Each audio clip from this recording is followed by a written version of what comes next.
കല്യാണപ്രായം ആവുന്നതിന് മുമ്പ് തന്നെ ഒരു ഗൈനക് ചെക്കപ്പ് കഴിഞ്ഞാൽ ശരിക്കും അവർക്കൊരു കോൺഫിഡൻസ് വരും. എപ്പോഴാണ് ഒരു ഗൈനക്കോളജിസ്റ്റോട് സംസാരിക്കേണ്ടത്, എന്തെങ്കിലും ഇഷ്യൂ ഉണ്ടോ.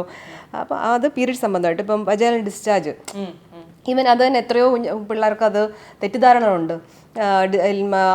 പണ്ടുള്ള കാലത്ത് ഇങ്ങനെ പറയാം അസ്ഥി ഉരുക്കം എൻ്റെ ഒരുക്കി പോകുന്ന അനീമിയയും ഇതുമായിട്ട് റിലേഷൻ ഉണ്ടോ. അപ്പം അത് ശരിക്കും ഇതെല്ലാം ഈ മിസ്കൺസെപ്ഷൻസ് എല്ലാം നമുക്ക് അങ്ങനെ ഒരു പ്രീ മാരിറ്റൽ ആകുമ്പോൾ തന്നെ നമ്മളൊരു ഗൈനക്കോളജിസ്റ്റ് ശരിക്കും നിങ്ങളുടെ ഫ്രണ്ട് ആയിരിക്കണം.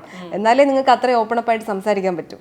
അത് കഴിഞ്ഞ് ഒരു കല്യാണം കഴിക്കാൻ ആവുമ്പോൾ അല്ലെങ്കിൽ കല്യാണം ഫിക്സ് ആവുമ്പോൾ അപ്പോൾ ഒരു സ്ക്രീനിങ് ചെയ്യുന്നത് നല്ലതാണ്. പിന്നെ നിങ്ങൾ എപ്പോഴാണ് ഒരു ഫാമിലി സ്റ്റാർട്ട് ചെയ്യാൻ പോകുന്നത്.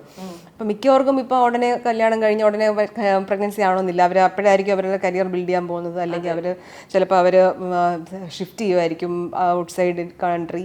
അപ്പോൾ അങ്ങനെയൊക്കെ ഉണ്ടെങ്കിൽ നിങ്ങളുടെ ഡോക്ടറായിട്ട് സംസാരിച്ചൊരു അപ്പോൾ ഒരു കോൺഫിഡൻസ് വരും. ശരി, എനിക്ക് ഇത്ര നാൾ വെയിറ്റ് ചെയ്യാം, അല്ലെങ്കിൽ എനിക്ക് ഇത്ര നാൾ വെയിറ്റ് ചെയ്യാൻ പാടില്ല. അപ്പോൾ അങ്ങനെയൊക്കെ ഒരു സ്ക്രീനിങ് ടെസ്റ്റ് ചെയ്താൽ ഇവർക്ക് നല്ലതായിരിക്കും.